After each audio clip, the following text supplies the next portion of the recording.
Welcome to 21st Sports recap and reaction for the Philadelphia Eagles at the New York Jets in their Week 3 matchup played September 27, 2015. We're going to go over the scores and the stats and give our breakdown and analysis. So starting off in the first quarter, about halfway through, Cody Parkey hit a 30-yard field goal to put the first points on the scoreboard, as it was now 3-0 Eagles over the Jets. So that was the score after one quarter of play. Then in the second quarter, Darren Sproles returned a punt 89 yards, and with the extra point by Parkey, it was 10-0 Eagles over the Jets, with still over 12 minutes left to play before halftime. Then with about 5 minutes left before halftime, Sam Bradford hits Ryan Matthews for a 23-yard touchdown. Parkey hits the extra point, and it was 17-0 Philadelphia over New York.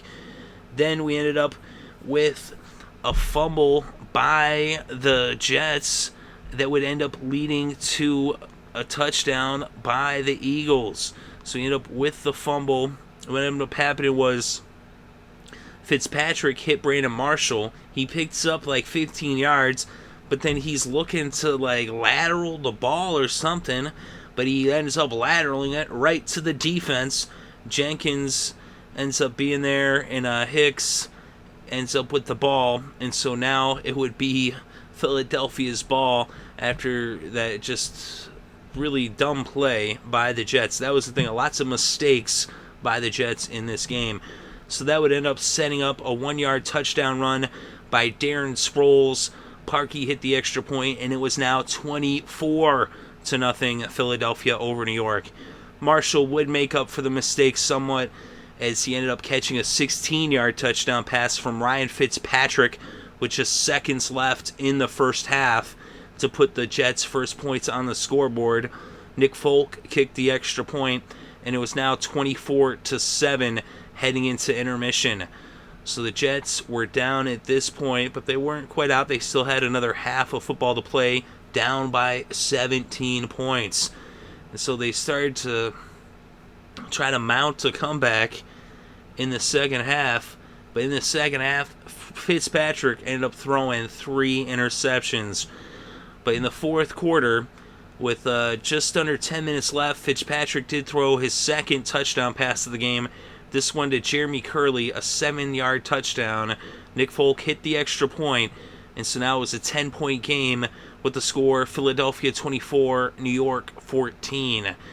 So then with about 2.5 minutes left to play, Nick Folk would end up hitting a 53-yard field goal, and that made it a 7-point game with the score 24-17, with the Eagles still in the lead.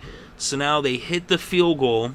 Like I said, at this point, after having, brought the game to within 7, Fitzpatrick has thrown 3 interceptions in the second half. But now the Eagles have the ball, and there's still time on the clock, still 2.5 minutes left. It's a 1-score game. And so after, they tried to do an onside kick, they failed. The Eagles recover, and they start their drive on the Jets' 48. You got to wonder what would have happened if they would have just kicked the ball and not try to get fancy. There was still, 2.5 minutes. They still had the 2-minute warning. But anyway, so what ended up happening was more mistakes by the Jets. Like I said, Fitzpatrick at this point threw 3 interceptions, all in the second half. The Eagles would end up bringing the ball, to the to the 2-minute warning. They ran it for like 2 yards. That brought to the 2-minute warning. Then coming out of the 2-minute warning, they ran it for another 2 yards, both carries by Matthews. They ended up, taking a timeout. Philly actually ended up having to take a timeout. So now it's 3rd and 6. And then you end up with a penalty against Philadelphia for an illegal substitution. So now it was 3rd and 11. And then another penalty by the Eagles is they got a false start. So it's not just the Jets that are making mistakes in this game. So now it's 3rd and 16 on the Philly 46. And out of the shotgun, they end up giving it to Ryan Matthews because they just want to run the clock off and get as much time off the clock as possible. But instead, what happens is illegal use of the hands by the Jets, automatic first down. So now the Eagles got another shot at the first down, but at this point, all they had left to do was for Bradford to take two knees in the victory formation, and this game was over. So right there, they had the chance. There's over a minute left, 3rd and 16, but a penalty on the defense ends the game and their hopes of a comeback. So they're down 24-0. They scored 17 unanswered points, but they come up short. So just costly mistakes.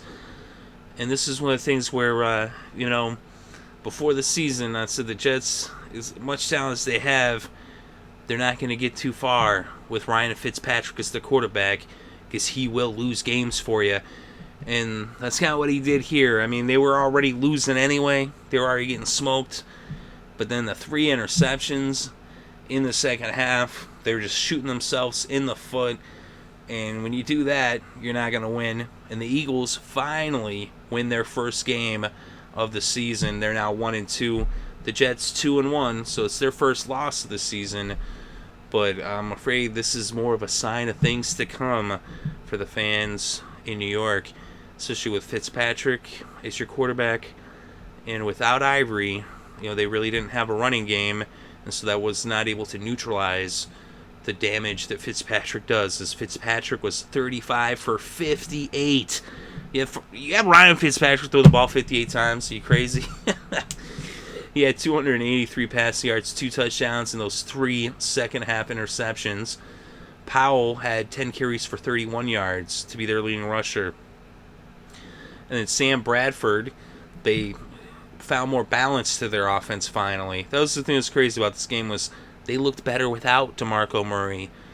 Ryan Matthews fits this offense better. It's almost like, why do they have DeMarco Murray? But Sam Bradford, 14 of 28. It's 14 to 28, just 118 passing yards and a touchdown. But Ryan Matthews, 25 carries for 108 yards. Sproles, 11 carries for 17 yards and a touchdown. And Bradford, even 3 carries for -2 yards. But you see, they ran the ball more than they passed the ball, whereas it'd been the opposite in the first couple games they lost. When we look at the receivers, Brandon Marshall, he made that mistake there in the second quarter when he was trying to just lateral the ball and ended up being a fumble, but he actually was the one bright spot on the Jets offense. He had 10 receptions for 109 yards and a touchdown. And then we look at the Eagles, Jordan Matthews, 6 receptions for 49 yards. Not really any big performances. So it's mainly, the special teams. You saw, Sproles, as he returned that one, 89 yards for the touchdown. So we look at the kicking. Parkey, 1 for 1 on the field goals, 3 for 3 on the extra points. Folk, 1 for 1 on the field goals, 2 for 2 on the extra points. We look at the defense. The defense for the Eagles, Hicks, 9 tackles and an interception. Jenkins had 2 forced fumbles. Barwin had a sack. So an interception by Thurman and an interception by Rowe. And then we look at the team stats. Pretty even on first downs. 19 first downs for the Jets, 18 first downs for the Eagles. So it wasn't like they had such a big performance, but it was their special teams. And they also were just, very timely with what they were doing. They were, the turnovers were setting them up a good field position, and they were just, taking advantage of the opportunities that were before them. Actually, look at third downs. The Jets converted almost twice as many. So they had 7 for 17 for a 41% conversion percentage versus just 4 for 15 for 26% for the Eagles. We look at total net yards, 323 for the Jets, just 231 for Philadelphia. But on the ground, the Eagles netted 123 versus just 47 for the Jets. And that's a team that had been running the ball exceptionally well, but without Chris Ivory, they didn't have their go-to back. And we look at the passing yards, netted 276 for the Jets. Fitzpatrick was sacked just once for a 7-yard loss, and 108 for the Eagles is Bradford was sacked once for a 10-yard loss. We look at the penalties. Not a lot of penalties in this game. 6 for the Jets, 53 yards. 5 for the Eagles, 21 yards. Each team lost a fumble. The Jets did fumble it twice, though. Only lost one. We look at the red zone. The Jets were 2 for 2 in the red zone. And the Eagles 1 for 2 for 50% versus 100%. And the Jets actually had the ball for 31 minutes and 49 seconds versus just 28 minutes and 11 seconds. They said the thing was the Eagles, they jumped out to a big lead early on. They got up, 24-0. They took advantage of their opportunities, especially in that second quarter, scoring 21 points, including that, punt return there by Sproles. So they got up a big score. At that point, the Jets were just playing catch-up. It took them out of their game. They weren't really having success on the ground, but at that point, when they're down 24-0, they've got to just pass the ball. They did get in that end zone, with that touchdown right at the end of the first half with Marshall. But then in the second half, 24-7, they come out the locker room. No scoring by either team in the third, but Fitzpatrick was throwing interceptions, as he had 3 interceptions in the second half.